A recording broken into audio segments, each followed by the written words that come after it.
Sa iba pang balita, bumulusok sa 17% ang trust at approval rating ni Pangulong Bongbong Marcos sa pinakahuling Pulse Asia Survey.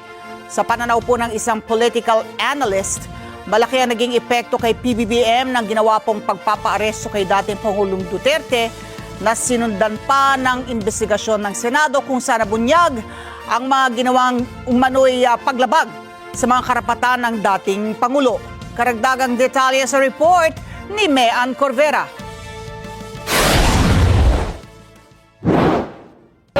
Siguro po yung baka may mga hindi pa po siya nagagawa po na mga projects na ng mga nakaraang zona niya, mga nabanggit niya, mga hindi pa po siguro na tapos or na uumpisahan. Pero sana may magkaroon tayo ng seguridad sa pagkain kasi syempre para sa atin din naman lahat yan.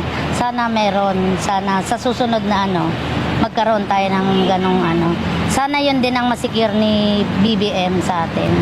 Yan ang hinaing ng ilan lamang sa ating mga kababayan na posibleng dahilan rin ng pagbaba ng kanilang tiwala sa administrasyon. Sa pinakahuling survey ng Pulse Asia, bumulusok pa ang trust at approval rating ni Pangulong Bongbong Marcos habang tumaas naman ang performance rating ni Vice President Sara Duterte nitong Marso ngayong taon.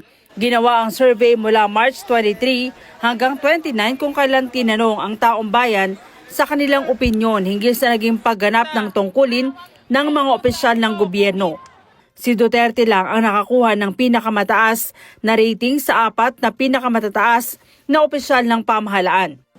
Sa Ulat sa Bayan survey, bumagsak sa 17% ang approval rating ni Pangulong Marcos mula sa dating 42% noong Pebrero at 25% nitong March.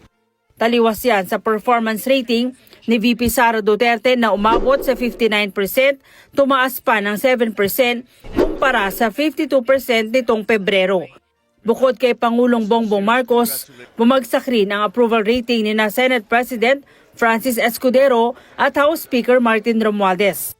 Si Escudero nakakuha ng approval rating na 39%, mas mababa pa ng 8% noong Pebrero, habang si Romualdez umabot na lang sa 14% ang approval rating.